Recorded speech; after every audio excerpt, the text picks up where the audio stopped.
खुदा का काम है दीन बनाना, नबी का काम है दीन पहुँचाना, इमाम का काम है दीन बचाना। अल्लाह बनाता है, नबी पहुँचाता है, इमाम बचाता है। इसमें मुश्किल तरीन काम है बचाने वाला। किसी चीज़ की हिफाजत बिल्कुल ऐसे ही करना कि जैसे वो थी वैसे रहे, इसे कहते हैं इमाम का काम। अल्लाह ने दीन बचाने की जिम्मेदारी इमाम को दी है। शिया सुन्नी मुश्तरका बंदे तशरीफ़ फरमाए, बड़ी सादा सादा आसान आसान बातें जो हर जहन तक जा सके। अल्लाह ने दीन बचाने की जिम्मेदारी जब इमाम को दी है तो अल्लाह इमाम भी खुद बनाता है। जो दीन बनाता है वही इमाम बनाता है।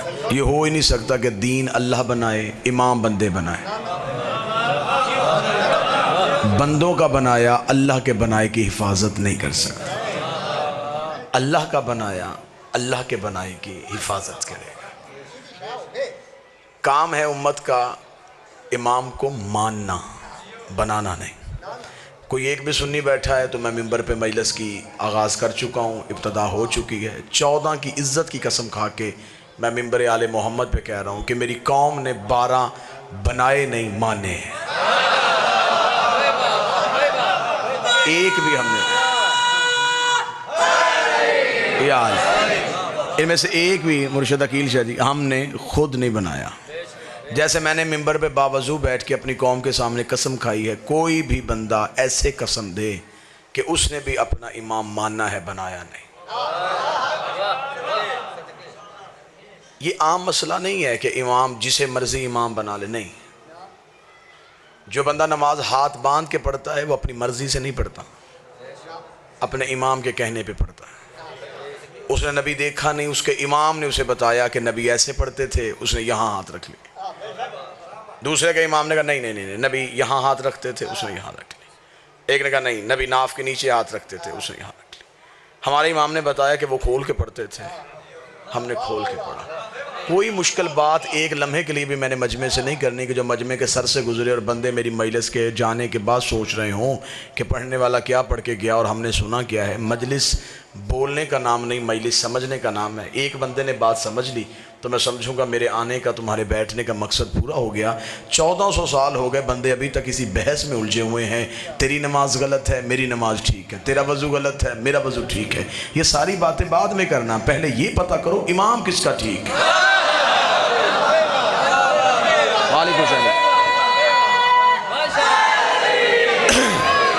जिसका इमाम ठीक उसकी नमाज ठीक, जिसका इमाम ठीक उसका वज़ू ठीक, जिसका इमाम ठीक उसका रोज़ा ठीक।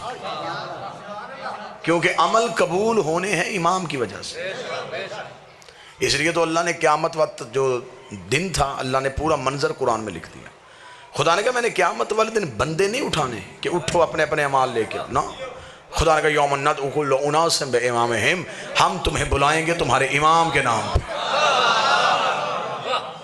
पहले इमाम आएंगे, फिर मानने वाले आएंगे। आगे इमाम खड़ा होगा, पीछे मानने वाले खड़े। अगर इमाम गया जन्नत में तो मानने वाले भी जन्नत में चले जाएंगे। वजअलना आइमतन यदऊना इलन नार, कुछ इमाम खुद भी जहन्नम में जाएंगे, मानने वालों को भी जहन्नम में लेके चले जाएंगे। बंदे परेशान हो सकते हैं, हम मुतमिन होकर सो जाते हैं। हमें पता है हमारा इमाम सिर्फ जन्नती नहीं, मालिक जन्नत भी है।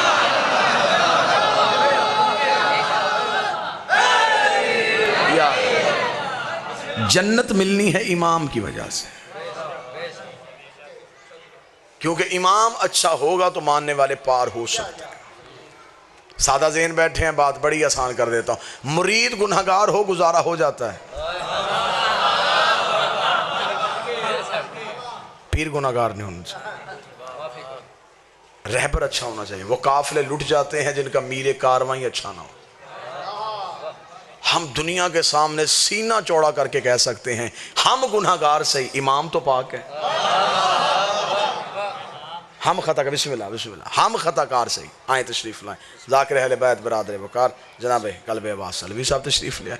हम खताकार से, हमारा इमाम पाक है। सिफारिश करनी है इमाम ने, जिसे सिफारिश करनी वो ठीक होना चाहिए। बड़ी सादा बातें, बड़ी सादा गुफ्तगू। मोटरसाइकिल के कागज़ पूरे ना हो, पुलिस वाले बच्चे को रोकें, पुलिस वाले बच्चे को हवालात में बंद कर दें, तो घर का बुजुर्ग थाने उसे लेके जाता है जिसकी थाने में चलती है। वो कहता बच्चे से हो गलती गई है, अब सिफारिश चाहिए। सिफारिश वो ढूंढता है जो इतना मुअज़्ज़ज़ हो, इतना काबिल इज़्ज़त हो कि उसकी बात मानी जा सके। ऐसा कभी भी नहीं हुआ कि छोटे केस में कोई अंदर हो और बंदा किसी इश्तिहारी को सिफारिशी ले जाए। ऐसा हुआ है कभी? अगर ऐसा कोई कर भी दे तो जो लेके गया, जिसको लेके गया, जिसको छुड़वाने गया, तो इसका मतलब है कि एक गलत सिफारिश ने 3 बंदे मरवा दिए। अल्लाह ने इतनी अकल दी है कि थाने में अल्लाह की अदालत में, तो जो मेरी तरफ रखिए, मैं इंतहाई संजीदा गुफ्तगू आपसे कर रहा हूँ। अल्लाह ने इतनी अकल दी है कि आपने थाने उसे लेके जाना जिसकी थाने में चलती है, अल्लाह की अदालत में उसे लेके जा जिसकी अल्लाह की अदालत में चलती है। वहाद घर तेरे नबी का घर ऐसा है जिसे अल्लाह ने शफात का ताज पहनाया। फरिश्ते गुनहगार को पकड़ के जहन्नम लेके जा रहे हो, ये हाथ छुड़वा के ला सकते, छोड़ हमारा है। सिफारिश सिर्फ इन्हीं की चलती है। जिसने इनकी सिफारिश देखनी हो, इन्होंने एक रात में हुर को अलैहिस्सलाम कर दिया था। इमाम बेहतर होना चाहिए, इमाम अच्छा होना चाहिए, इमाम ऐसा होना चाहिए जिसकी वजह से मानने वाला भी कामयाब हो सके। इसलिए खुदा ने एक सवाल कब्र में रखा है, एक क़यामत में रखा है। चंद सवाल फरिश्तों ने कब्र में पूछने, कुछ क़यामत वाले दिन पूछने। अमाल जितने भी हैं उनके सवाल क़यामत को होने, नमाज, रोज़ा, हज, ज़कात, ये सारे सवाल क़यामत में। कब्र में एक भी अमल का सवाब नहीं होना, कोई अमल का सवाल नहीं होगा। तेरी नमाजें कितनी थी, तेरे हज कितने थे, तूने रोज़े कितने रखे। कब्र में पूछा जाएगा अकीदा, मन रब्बों का, तेरा रब कौन है, मन नबियों का, तेरा नबी कौन है, मन किताबों का, तेरी किताब क्या है, मन किबलतों का, तेरा किबला क्या है, मन इमामों का, तेरा इमाम कौन है। अगर तो कब्र में इमाम वाला जवाब ठीक हुआ तो फिर क़यामत वाले दिन नमाजें देखी जानी है।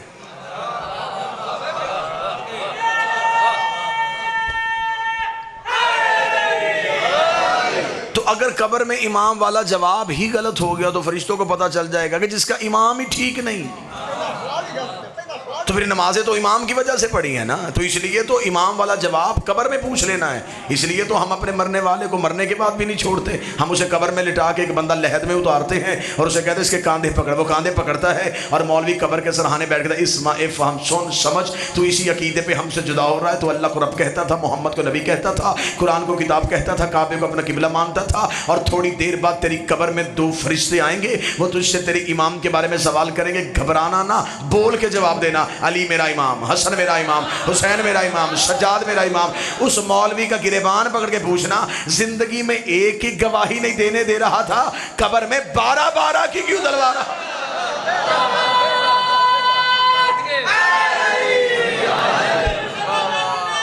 बिस्मिल्लाह। पूरी जिम्मेदारी और पूरी मिंबर की खतीबाना दयानतदारी के साथ जुमला कहने लगा। दावा मैं करने लगा हूं, परेशान आपने नहीं होना, जितनी दलीलें कहेंगे मैं दलील दे दूं। मैं मिंबर से दावा करने लगा, बंदा पढ़े अली वलीउल्लाह जहन्नम में जाए, हो ही नहीं सकता।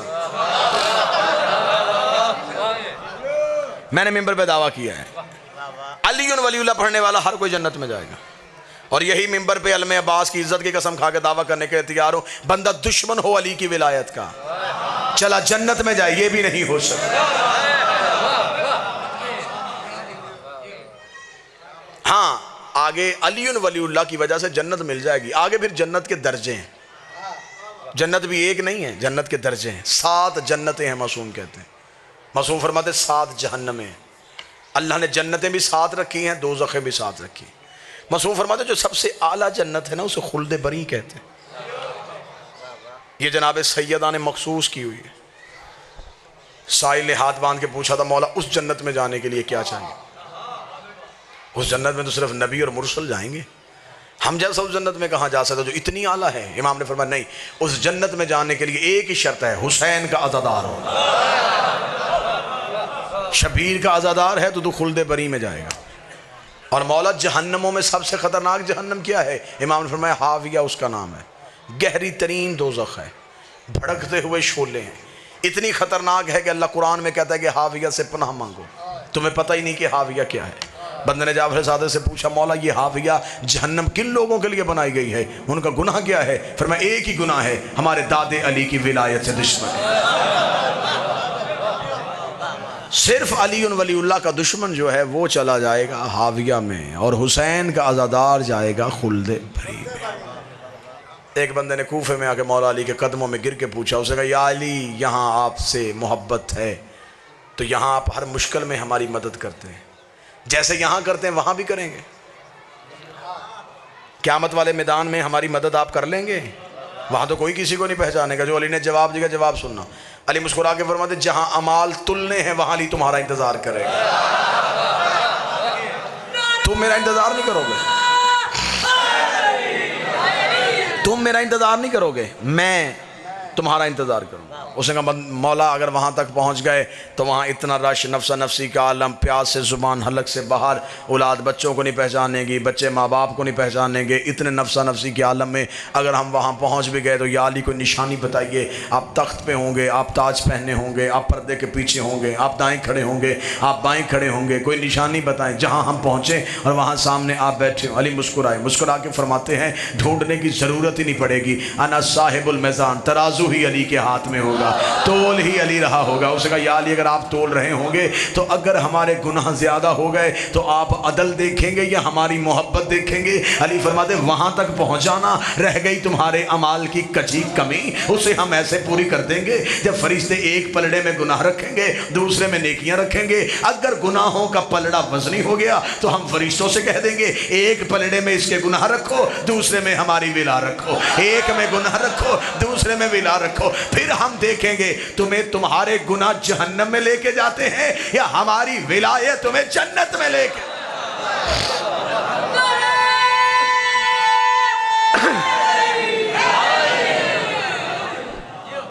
जन्नत मिलेगी अच्छे इमाम की वजह से। दुनिया में तुम्हारा काम इमाम बनाना नहीं, इमाम मानना। मज़हब अहले बैत में 12 हैं, 12 के 12 तैयब, 12 के 12 ताहर, 12 के 12 सैयद, 12 के 12 पाक, 12 नबी की औलाद, 12 के 12 वारिस कुरान। जो पहले ने हलाल किया वो 12वें तक हलाल, जो पहले ने हराम किया वो 12वें तक हराम। 12 के मुकाबले में दुनिया ने जितने माने गैर सैयद, ना औलाद रसूल, एक ने हलाल किया दूसरे ने हराम कह दिया, एक ने वाजिब कहा दूसरे ने मुस्तहब कह दिया। यहाँ 12 के कौल फेल में कोई तजाद नहीं आया। हमें फ़ख्र है दुनिया के पास जितने इमाम हैं वो मेरे इमाम के नौकर हैं। मैं लफ्ज़ तब्दील करता हूँ, लोगों के पीर हमारे पीर भाई हैं। मेरे अहले सुन्नत भाइयों के यहाँ सबसे जो मशहूर तरीन इमाम है वो इमाम अबू हनीफ़ा नुमान बिन साबित। जो हनफी हैं वो इमाम अबू हनीफ़ा की पैरवी करते हैं, उनके इमाम हैं, उनके यहाँ काबिल इज़्ज़त हैं। लेकिन अगर मज़हब अहले बैत के दरवाजे में आओगे तो वही अबू हनीफ़ा मैं सुन्नी किताबों से दिखाऊंगा। वो कह रहा अगर मैं 2 साल जाफर सादक की शागिर्दी ना करता तो मैं जहालत की मौत मर जाता।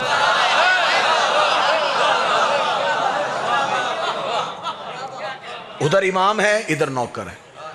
आओ दूसरे इमाम की तरफ चलते। दूसरे इमाम है उनके इमाम शाफ़ई।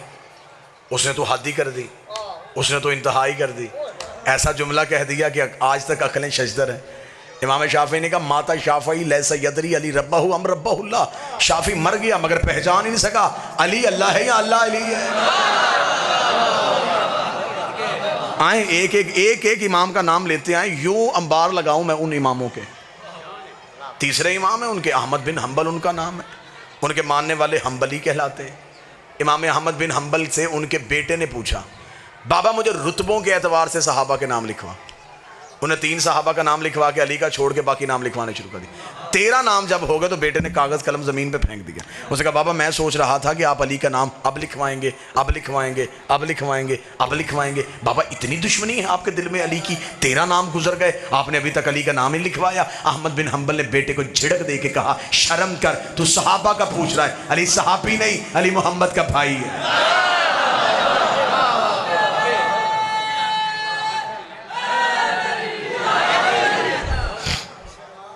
अगले इमाम है इमाम मालिक, और इमाम मालिक जो है, इमाम मालिक ने तो सारी पैरवी जाफर सादक की है। आज भी सऊदी अरब में जितने मालकी हैं वो हाथ खोल के नमाज पढ़ते हैं। वो कहता है कि मैं तो इमाम जाफर सादक की फ़िक़्ह की पैरवी करता हूँ। इसका मतलब उधर इमाम है, इधर नौकर है। सहाबी जन्नत में जा सकता है, लेके नहीं जा सकता। सहाबी कौसर पी सकता है, तो जो आप मेरी तरफ रखेंगे पूरी पिला नहीं सकते। हमारी मजबूरी है, हमें जाने वाला नहीं चाहिए, हमें लेके जाने वाला चाहिए। आप ज़हन मजलिस में लेके आए तो मैं बात आपसे करूं। अब जितने भी इमाम हैं ये वो इमाम हैं जितने मजहब जाफरिया के अलावा लोगों के पास इमाम हैं। मैं मिंबर पे बैठ के कुरान पे हाथ रख के ऐलान करें, उन इमामों में से किसी एक ने भी नबी को नहीं देखा।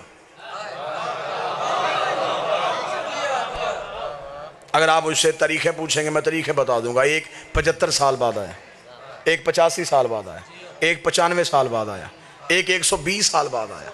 अब जो 75 साल बाद आया उन्हें क्या पता कि नबी नमाज कैसे पढ़ते थे, उन्हें क्या पता नबी रोज़ा किस वक्त खोलते थे, उन्हें क्या पता कि नबी का तरीक़ाकार क्या था। अगर आप कहेंगे कि आप शिया फिर बताएं आपने जिनसे लिया है, तो हम बता देते हैं हमने अली से दीन लिया है। उसने आँख खोली नबी की गोद थी, नबी ने आँख बंद की अली की गोद थी। हमने मजहब हसन से लिया जो नबी की गोद में रहते थे, हमने दीन हुसैन से लिया जो नबी के कांधों पे बैठते थे। 3 तरह के तरीके हैं दीन लेने के लिए। मौजू पसंद है या नहीं पसंद है? 3 तरह के तरीके हैं दीन लेने, सहाबा, अहले बैत, अज़वाज मुताहरात। 3 शारे हैं, 3 रस्ते हैं नबी तक पहुंचने के। या सहाबी नबी तक पहुंचाता है, या अहले बैत नबी तक पहुंचाते हैं, या नबी की बीवियां नबी तक पहुंचाती। 3 तरीके हैं दीन लेने के। हम शिया जो है सिर्फ अहले बैत से लेते हैं, बाकी जितने मसलक हैं उनके पास 2 शारे हैं। वो कहते हैं हमारे पास 2 रस्ते और हैं। हम सहाबा के जरिए दीन लेते हैं, हम नबी की अज़वाज के जरिए से दीन लेते हैं। आंखों में आंखें डालो, किसी डेरे में बैठ जाते हैं, फैसला पंचायत की सूरत में करते हैं। सहाबी पूरा दीन दे ही नहीं सकता। कैसे? सहाबी वही बात बताएगा जो घर से बाहर हुई। दुआ फरमाएंगे सरकार। सहाबी आपको मस्जिद की बातें बता सकता है, सहाबी बाजार की बातें बता सकता है, सहाबी नबी की वो बातें बता सकता है जो नबी ने घर से बाहर की। घर के अंदर सहाबी जा नहीं सकता। कुरान की आयत पर्दा बन के खड़ी है कि मेरे मोहम्मद के घर में दाखिल ना होना। इसके मतलब सहाबी दरवाजे के बाहर है। अब वो दीन देंगे वो जो घर से बाहर है। वो आयत है जो घर के अंदर आई, वो कौन बताएगा? अगर आप दीन लेंगे नबी की ज़ौजा से, तो नबी की बीवियां वही दीन बताएंगे जो घर के अंदर था। उन्हें क्या पता मस्जिद में कौन सी आयत आई, मैदान में कौन सी आयत आई, रज़ा में नबी ने कौन सा खुतबा दिया, बज़म में नबी ने कौन सा खुतबा दिया। सहाबा घर से बाहर का दीन दे रहे हैं, नबी की बीवियां घर के अंदर का दीन दे रही हैं। हमें फ़ख्र है हमने दीन अहले बैत से लिया है। नबी घर में होते थे, ये गोद में होते थे। नबी मस्जिद में होते थे, ये पुष्ट में होते थे।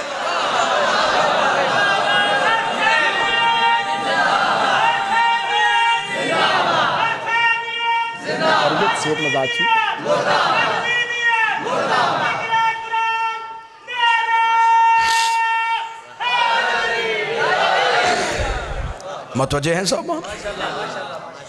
तो इसका मतलब है कि दीन मोतबर तरीन है अहले बैत से। अहले बैत से दीन लोगे तो उसमें किसी किस्म की कोई परेशानी नहीं।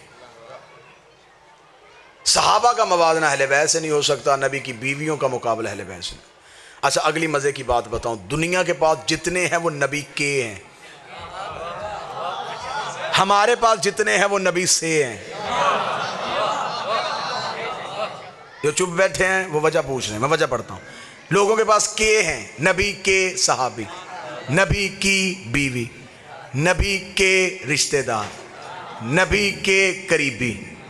हमारे पास के वाला एक भी नहीं।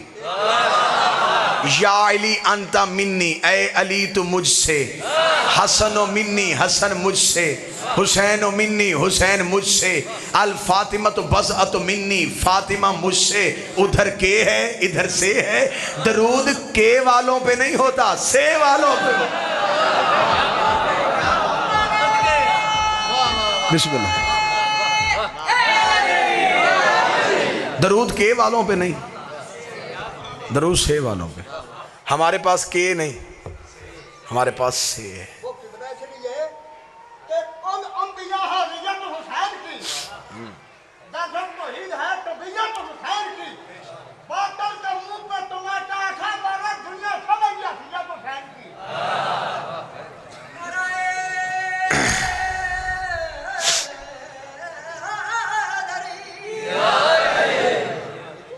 लिहाजा साहबी और अहले बैत और हमारे पास 12 इमाम, 12 के 12 औलाद रसूल। इमाम एक भी अच्छा हो ना तो वो उम्मत पार करवा देता है। हमारे पास 12 हैं। अगर कोई बंदा मुझे कहे कुरान से साबित कर, अभी कुरान मेंबर पे लिया, मैं भी साबित कर देता। चांदनी रात ही 2 इमाम घर से निकले, एक हक का एक बातिल का। हक का इमाम मूसा, बातिल का इमाम फरौन। आगे मूसा, पीछे मूसा की कौम, पीछे फरौन का लश्कर। कुरान कहता सामने आ गया दरियाए नील। अल्लाह ने ये बातें कुरान में वक़्त गुजारने के लिए नहीं की, किताब मोटी करने के लिए नहीं की, नसीहत के लिए की है कि ये जो मौलवी कुरान को रट्टा लगा रहे हैं कुछ समझें भी। कुरान की एक भी आयत नहीं है कि मुझे रट्टा लगाओ। कुरान को समझना इबादत है। मूसा अपने बंदे बचा रहा था, फ़िरौन अपने बंदे लेके मूसा के पीछे जा रहा था, सामने आ गया दरिया। कुरान कहता है कि मूसा की कौम घबरा गई, वो डर गई। उन्होंने कहा आगे जाएंगे तो दरिया में गिर जाएंगे, पीछे जाएंगे तो फ़िरौन पकड़ लेगा। उन्होंने मूसा से कहा मूसा क्या करें। मूसा ने अल्लाह से पूछा क्या करें। कौम ने मूसा से पूछा क्या करें। कौम ने मूसा से पूछा क्या करें।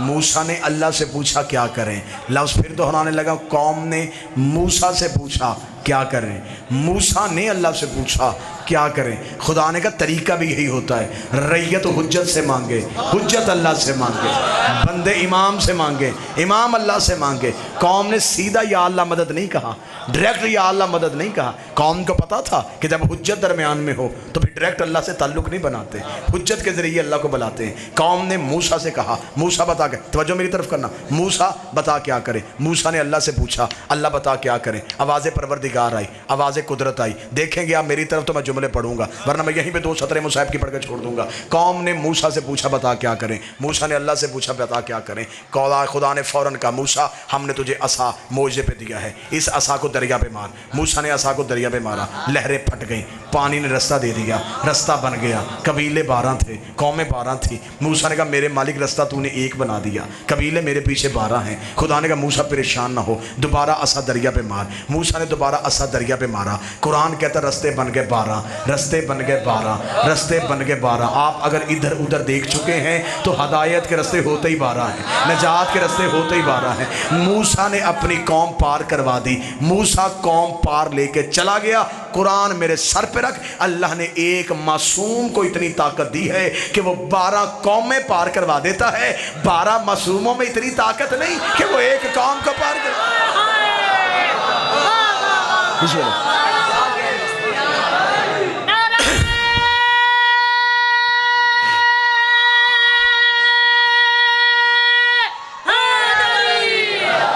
मूसा वाले सारे पार, किस वजह से?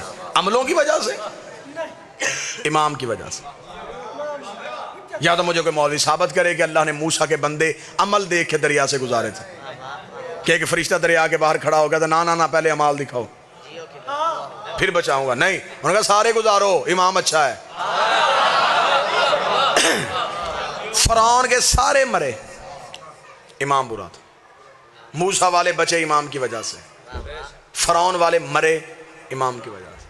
जब हज़रत मूसा दरिया के दरमियान में पहुंच गए तो मूसा की कौम ने पीछे मुड़ के देखा कि फरौन भी उसी रस्तों से आ रहा है। उन्होंने कहा मूसा मोइज़ा हमारे लिए था, उसे कह राह बंद कर। वो पीछे आ गया है। मूसा ने भागते हुए घोड़े पे कहा मेरे अल्लाह उसे तो रोक। फरमाया तू अपने बचा, तू अपने बचा, मेरे मालिक फरौन मारना तो मार दे। खुदा ने कहा आज सिर्फ फरौन नहीं मारना, आज आखिरी फरौनी भी मारना है। इन्होंने झूठा इमाम बनाया क्यों था? तू जरा अपने बचा, इसे जरा अंदर आने दे। कुरान कहता है कि मूसा का आखिरी दरिया से कदम निकाल रहा था, फ़िरौन का आखिरी दरिया पे कदम रख रहा था। खुदा कहता उस दिन मैंने मलकल मौत को ये नहीं कहा था इसे मार, इसे बचा, इसे जिंदा रख, इसे मुर्दा कर। खुदा कहता उस दिन फिर मेरी भी गैरत को जलाल आ गया था। मैंने नील की लहरों पर वही कर दी थी, मैंने पानी को हुक्म कर दिया था मूसा वालों को छेड़ना नहीं है, फ़िरौन वालों को छोड़ना नहीं है। मूसा का कोई बंदा बचे ना, फ़िरौन का कोई बंदा बचे ना, मूसा का कोई बंदा मरे ना। मेरा अकीदा है अगर वही पानी पे हो सकती है, अल्लाह क़यामत को जहन्नम की आग में वही कर देगा। अली वालों को छेड़ना नहीं है, अली के दुश्मन को छोड़ना।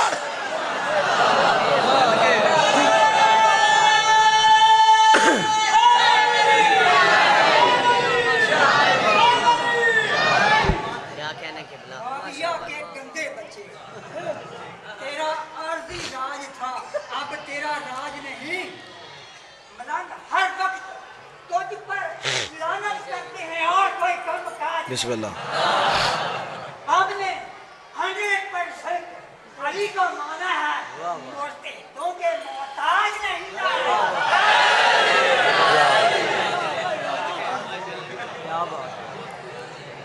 बड़ा बेचैन मलंग है। सैयदा कौनैन अपने हिफ्ज़ व अमान में रखे, इमाम अच्छा होना चाहिए। हमें फ़ख्र है कि हमारा इमाम अच्छा है। सिर्फ अच्छा ही नहीं, मालिक है। सिर्फ मालिक ही नहीं, अल्लाह की कायनात का वारिस है। बंदे मस्जिदों में अल्लाह ढूंढ रहे हैं, बंदे खुद कुछ धमाके करके जन्नत ढूंढ रहे हैं। मौलवी ने तेरा दिमाग ख़राब कर दिया। 5 मरले प्लाट लेना हो तो पता करता है कि मालिक कौन है।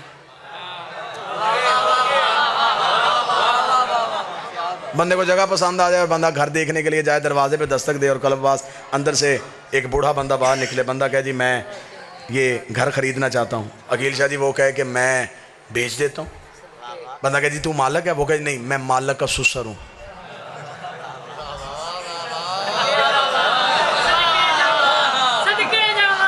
पैसे दे दोगे, सौदा कर लोगे। आप कहेंगे जी आप काबिल एहतराम हैं लेकिन मालिक नहीं। आप वहीं से बाहर निकले, सामने से कुछ बंदे आ रहे थे। कहाँ से आ रहा भाई? मैं सौदा करने के लिए गया था तो वो घर पे मालिक तो था नहीं, सुसर था। वो कह रहा था मुझे पैसे दे दे। मैंने कहा नहीं, मैं तो मालिक को दूंगा, तुम्हें वापस आ। वो कहें जी हम बेच देते हैं। आप मालिक है? नहीं, हम मालिक के यार हैं।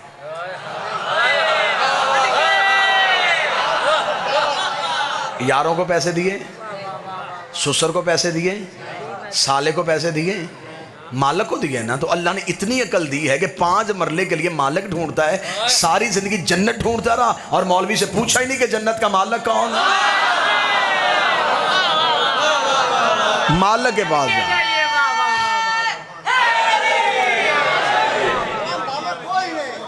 बंदे ने अगर शायर बड़े नहीं थे, बड़े शायर ने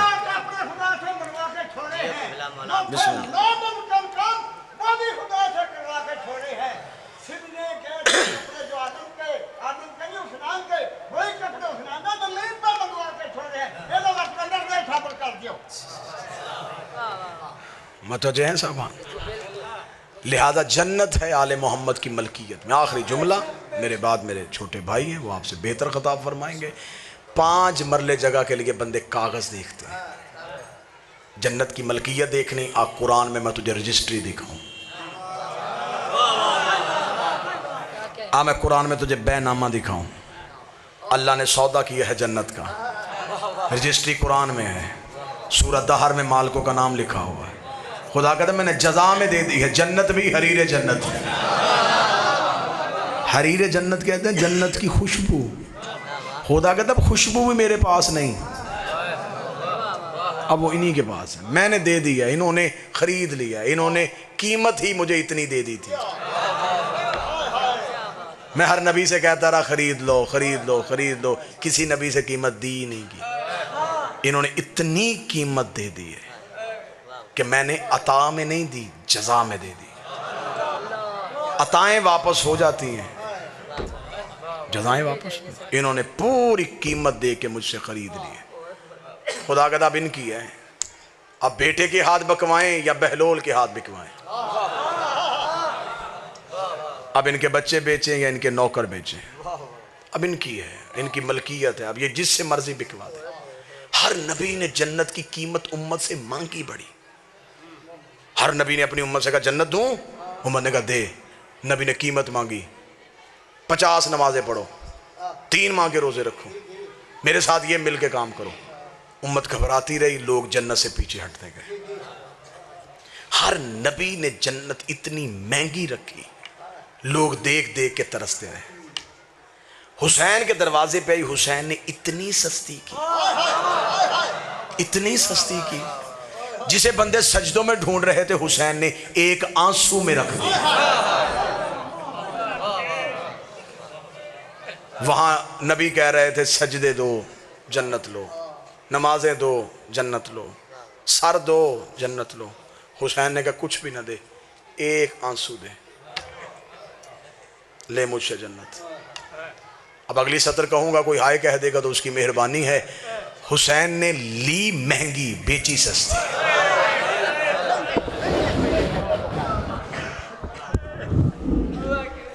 दुनिया का दस्तूर है कि लोग चीज सस्ती लेके महंगी बेचते। हुसैन ने असूल बदल दिया। हुसैन ने खरीदी महंगी, बेची बड़ी सस्ती।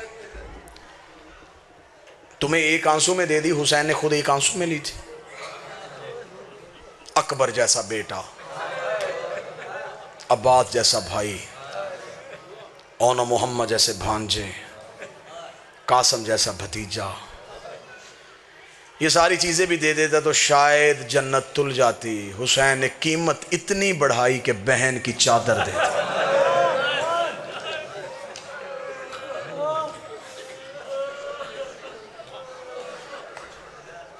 बेटी के दुर दे दिए। अल्लामान, अक्सर बंदे कहते हैं कि हुसैन का मुहर्रम ख़त्म हो गया, ज़ैनब का मुहर्रम शुरू हो गया। मैंने ज़िंदगी में ये जुमला नहीं पढ़ा। हुसैन का मुहर्रम भी बहन का मुहर्रम था, बहन का मुहर्रम भी हुसैन का मुहर्रम। बुजुर्ग जाकर पढ़ते थे, जो ऊंट पे थी वो कम मुश्किल में थी, और जो नेज़े की नोक पे था वो ज़्यादा मुश्किल में था। बहुत बड़ी मुश्किल होती है उस बहन को नंगे सर देखना जो जिंदगी में कभी भाई के सामने ना आई। भाई करबला में सो गया, बहन करबला में खैमे से उठी, जले हुए खैमे की राख से अली की बेटी ने अपना पहला कदम बाहर निकाला। तारीख़ इंसानियत हैरान रह गई। बीबी करबल से चली कूफा आई, कूफा से चली शाम आई, 72 बाज़ारों से गुजरी, 144 गलियों में खड़ी रही, 288 मोड़ों पे पत्थर खाए, 21 बार दरबार में पेश हुई, बगैर छत वाले जिंदान में रही, शाम से फिर मदीने आ गई, कैद होके फिर शाम आ गई, 6666 मील नंगे पांव नंगे सर सफ़र करके 15 रजब को शाम की पहाड़ी पे आके रो के कहती, मेरे अल्लाह अब ज़ैनब थक गई, तेरा दीन बच गया, मेरी नस्ल चली गई, तेरा कलमा बच गया, मेरा नमाजी चला गया। करबला के बाद जो पहली मंजिल सैयदों पे आई वो कूफा थी। अली की बेटी से शाम में एक औरत ने पूछा था, बीबी सबसे ज्यादा जुल्म कहाँ हुआ? फरमाया शाम में। बीबी सबसे ज्यादा मुसीबत कहाँ आई? फरमाया शाम। बाज़ औक़ात बंदे कहते हैं जी जाकर बड़ा सख्त मुसाइब पड़ गया। मुसाइब है ही सख्त। मुसाइब नरम होता तो सज्जाद का जिगर फटता। मुझे नहीं पता कि कौन क्या पढ़ता है, लेकिन मुझे अली की इज्जत की कसम, जब किताबों से रवायत पढ़ते हैं तो कई बार सोचते हैं कि ये रवायत मिंबर पे कैसे पढ़ेंगे। सामने नरम दिल लोग बैठे होते हैं, सामने सैयद बैठे होते हैं, ये रवायत कैसे पढ़ेंगे? फिर उन्हें लफ्ज़ों के गिलाफ चढ़ाते हैं, इशारों की ज़ुबान में मुंतकिल करते हैं, बदल बदल के रवायत आपको सुनाते हैं, तो फिर आप इतना रोते हैं। आपको सिर्फ जाकिरों ने इतना सुनाया कि शाम में पत्थरों की बारिश हुई। मेरी कौम ने रो रो के बुरा हाल कर लिया, मेरे सर पे अब्बास का अलम रख। सिर्फ पत्थरों की बारिश नहीं, शाम की औरतों ने खौलता हुआ पानी अली की बेटियों में फेंका।